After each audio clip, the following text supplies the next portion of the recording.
सूरज ने दिया अपनी शुआओं का पैगाम। दुनिया है अजब चीज, कभी सुबह कभी शाम। दुनिया है अजब चीज, कभी सुबह कभी शाम। दुनिया बेहो दुनिया का तलबगार नहीं हो, बाजार से गुजर खरीदार नहीं हो। बाजार से गुजर खरीदार नहीं हो।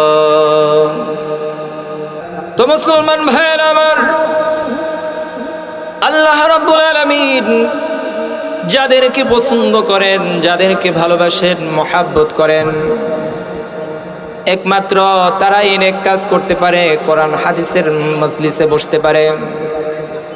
আল্লাহ রাব্বুল আলামিন যাদেরকে পছন্দ করেন না, বলে তারা জানিস রহমান জান্নাতের বাগানের মধ্যে বসতে পারে না, তারা হলো শয়তানের খালাতো ভাই। এই জন্য মুসলমান ভাইয়ের আমার, আল্লাহ রাব্বুল আলামিন আপনাকে আকল দিয়েছেন, বিবেক দিয়েছেন।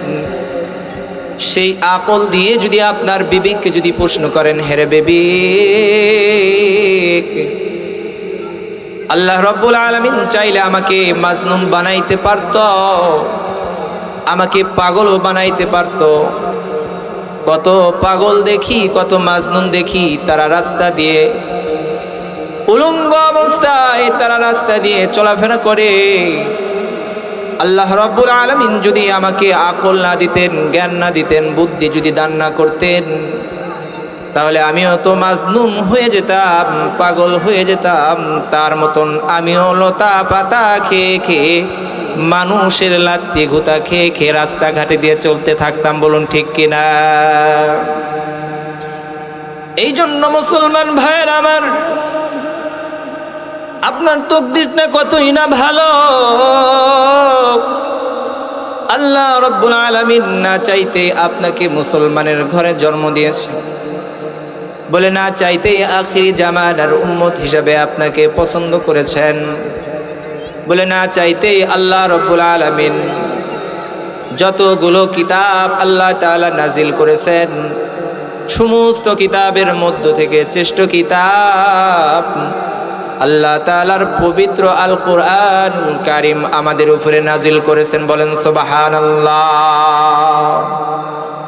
সেই মুসলমান হয়ে আজ আমি আপনি, আমার আপনার ব্যবহার, আমার আপনার চালচলন, আমার আপনার কথাবার্তা বলে বেঈমান নাস্তিকদের চাইতেও খারাপ হয়ে গেছে। বলুন ঠিক কি না? ইতিহাসের পাতা খুললে দেখা যায়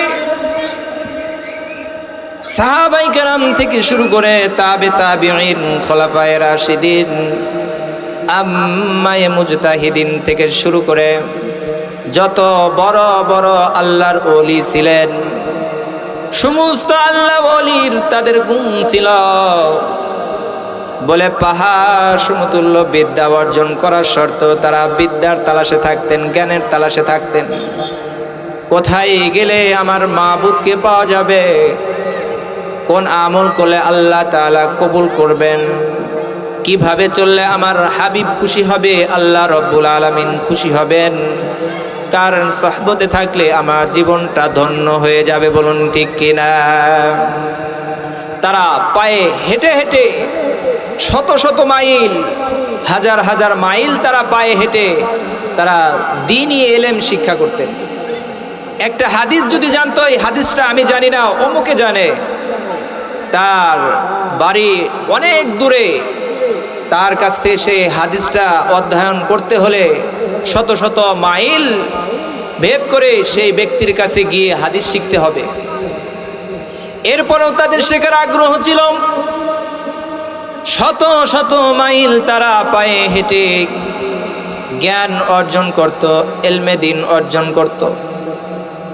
আল্লাহর হাবিব বলেন, সাক্ষী দেন, قال رسول الله صلى الله عليه وسلم مجلس فقه خير من عبادة 60 سنة বলে ইলমে দ্বীনের একটা মাজলিস এমন একটা মাজলিস যেই মাজলিসের ভিতরে কোরআন এবং হাদিসের আলোচনা করা হয়, এই মাজলিসের ভিতরে যদি কোনো ব্যক্তি আমলের নিয়তে খালেস নিয়তে যদি সেই মাজলিসের ভিতরে বসে থাকে আর যদি আমলের নিয়তে চবন করে, তাহলে সেই আমল নিয়তে চবন করার দরুন 60 বছর ইবাদত বন্দি করলে যেই সওয়াব পাওয়া যেত, আল্লাহ রাব্বুল আলামিন খুশি হয়ে এই জানিসুর রহমান জান্নাতের বাগানের মধ্যে যারা বসেছেন, আল্লাহ তাআলা খুশি হয়ে তাদেরকে 60 বছর ইবাদত বন্দেগী করার সওয়াব তাদের আমল নামায় লিখে দেয়। বলেন সুবহানাল্লাহ। এই জন্য মুসলমান ভাইরা আমার, এই জানিসুর রহমান জান্নাতের বাগানটা আমাদের বিদায়ের শেষ ঘন্টা হতে পারে কি পারে না? অবশ্যই হতে পারে। জানি না কখন মালাকাল মউত আমাকে গ্রেফতার করে নেয়। আর এই জানিসুর রহমান জান্নাতের বাগানের মধ্যে বসে যদি আমার আপনার মৃত্যু ঘটে, মৃত্যু হয়ে যায়, তাহলে আমার তকদিরটা কতই না ভালো যে দ্বীনি আলোচনা শুনতে শুনতে আমি ইন্তেকাল করেছি। আর এই দ্বীনি আলোচনা শুনতে শুনতে যে ইন্তেকাল করবে, আল্লাহ রাব্বুল আলামিন এই উসিলায় জান্নাতের মেহমান হিসাবে কবুল করে নেবেন। বলেন সুবহানাল্লাহ। মুসলিম দরদি ভাইয়ের আমার, ও ভাই, ও বোন, ও বাবা, বলে আল্লাহ রাব্বুল আলামিন আপনার তকদিরটা অনেক ভালো দিয়েছেন। এই তকদিরের উপরে বিশ্বাস রেখে যদি আপনি আপনার জীবনকে যদি এমনভাবে পরিচালনা করতে পারেন, হাবিবে কিবরিয়া জনাবে রাসূলুল্লাহ সাল্লাল্লাহু আলাইহি ওয়াসাল্লাম বলেন, খায়রুকুম মান তাআল্লামাল কুরআন ওয়া আল্লামা। ও পৃথিবীর মানুষ, তোমরা শুনে রাখো, পৃথিবীতে যতগুলো মানুষ আছে, পৃথিবীতে যতগুলো মানুষ আছে, এই সমস্ত মানুষের মধ্য থেকে শ্রেষ্ঠ মানুষ হলো ওই ব্যক্তি। এটা দুনিয়ার সাধারণ কোনো মানুষ না, হাবিবে কিবরিয়া জনাবে রাসূলুল্লাহ সাল্লাল্লাহু আলাইহি ওয়াসাল্লাম সাক্ষী দেয়। দুনিয়ার যত মানুষ আছে, সমস্ত মানুষের মধ্য থেকে ওই মানুষ হলো শ্রেষ্ঠ মানুষ। বলে যে দ্বীনি ইলম শিক্ষা করে এবং অপরদেরকে শিক্ষা দেয়, সেই ব্যক্তি হলো পৃথিবীর বুকে শ্রেষ্ঠ ব্যক্তি। বলেন সুবহানাল্লাহ। সেই ইলমও আমরা শিখতে পারি নাই, এই ইলম আমরা শিখতে পারি নাই, কোরআন শিখতে পারি নাই, সহি শুদ্ধভাবে কিভাবে নামাজ পড়তে হয় এই নামাজও আমি আপনি শিখতে পারি নাই। আফসোস, বড় আফসোস লাগে। আপনি কোরআন পড়তে জানেন না, নামাজ পড়তে জানেন না, দ্বীনি ইলম শিক্ষা করতে আপনি পারেন নাই। ও ভাই, আফসোস করে লাভ নাই। সময় থাকতে সময়কে গনিমত মনে করেন, মূল্যবান মনে করেন। 70 বছর অতিবাহিত হয়ে গেছে, 40টা বছর অতিবাহিত হয়ে গেছে, 50টা বছর আপনার অতিবাহিত হয়ে গেছে। আফসোস করে লাভ নাই। বাকি হায়াত যতদিন আছে, ততদিন যদি আপনি আমলের নিয়তে শেখার উদ্দেশ্যে যদি ফিকির করে করে বেড়ান, তাহলে আল্লাহ রাব্বুল আলামিন এই ফিকির করাকে আল্লাহ রাব্বুল আলামিন তলবে ইলম হিসেবে আপনাকে কবুল আর মঞ্জুর করে নেবেন। বলেন সুবহানাল্লাহ। মুসলমান ভাইরা আমার, এই তলবে ইলম যদি আপনি হতে পারেন, আপনার তকদির খুলে যাবে। আপনার তকদির খুলে যাবে কেমন? আল্লাহ তাআলা তলবে ইলমদেরকে এত মহব্বত করেন, এত ভালোবাসেন, যা ভাষায় প্রকাশ করা যাবে না। তলবে ইলমের কদর কেমন? বলে একজন তলবে ইলম কোরআনও হাতে নিতে পারে নাই, কিন্তু শেখার উদ্দেশ্যে বাড়ির থেকে দ্বীনি ইলম শিক্ষা অর্জন করার লক্ষ্যে দ্বীনি প্রতিষ্ঠানে এসেছে, তার সন্তানকে দ্বীনি প্রতিষ্ঠানে ভর্তি করেছে, ফরমে নাম লিখেছে, দস্তখত করেছে। এই নিয়ত করে বাড়ির থেকে বের হওয়ার সঙ্গে সঙ্গেই আল্লাহ রাব্বুল আলামিন ওই সন্তানকে, ওই ব্যক্তিকে সঙ্গে সঙ্গে তলবে ইলম হিসাবে আল্লাহ তাআলা কবুল করে নিয়েছেন। চিল্লা বলেন সুবহানাল্লাহ। তলবে ইলমের এত কদর, এত মূল্য, আর আল্লাহ রাব্বুল আলামিন তলবে ইলমকে এত ভালোবাসেন, এত মহব্বত করেন। তাদের শান, তাদের মর্যাদা আল্লাহ তাআলার কাছে কেমন? ও দোস্ত ভাই, ও বাবা, ও বোন, বলে একজন তলবে ইলম যদি কোনো কবরের পাশ দিয়ে অতিবাহিত করে, আল্লাহর রাসূল সাক্ষী দেয় এই তলবে ইলম একটা কবরের পাশ দিয়ে অতিবাহিত করার দরুন আল্লাহ রাব্বুল আলামিন এই তলবে ইলমের শান এবং মর্যাদার কারণে সেই কবরবাসীকে আল্লাহ রাব্বুল আলামিন মাফ করে দেয়। চিল্লা বলেন না সুবহানাল্লাহ। শালে একজন তলবে ইলমের কি কদর, কি মর্যাদা আল্লাহ রাব্বুল আলামিনের কাছে। আর এই তলবে ইলম যদি হক্কানি আলেম হয়,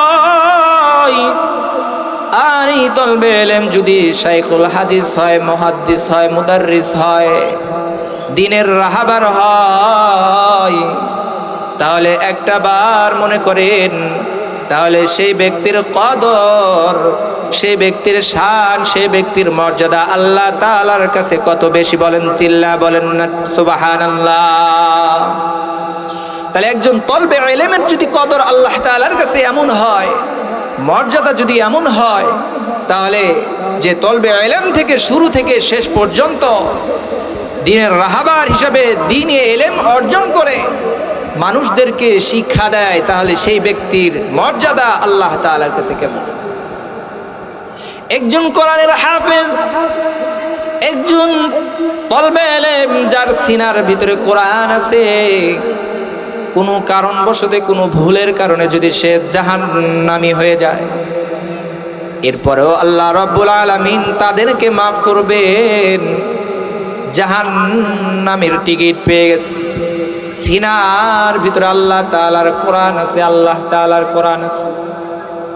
এই সিনার ভিতরে আল্লাহ তাআলার কোরআন থাকার দরুন বলে জাহান্নামের আগুন সেই ব্যক্তিকে স্পর্শ করবে না। বলেন সুবহানাল্লাহ। যার সিনার ভিতরে আল্লাহ রাব্বুল আলামিনের কোরআনুল কারীম রয়েছে, সে কোনো ভুল কাজ করার কারণে জাহান্নামী হয়ে গেছে, জাহান্নামের মধ্যে তাকে নিক্ষেপ করা হয়েছে, এরপরে জাহান্নামের আগুন সেই ব্যক্তিকে স্পর্শ করতে পারবে না। কিসের বদৌলতে? বলে আল্লাহ তাআলার পবিত্র কোরআনুল কারীমের বদৌলতে সেই জাহান্নামের আগুন তাকে স্পর্শ করবে না। বলেন সুবহানাল্লাহ।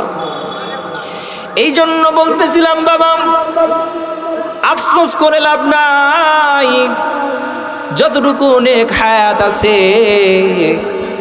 এই নেক হায়াত থাকা অবস্থায় আপনি ফিকির করে যান, আল্লাহ তাআলার কাছে না চাইতে আল্লাহ তাআলা আপনাকে সন্তানের বাবা বানিয়ে দিয়েছে, ছেলে সন্তানের বাবা বানায় দিছে, কন্যা সন্তানের আপনাকে বাবা বানায় দিছে।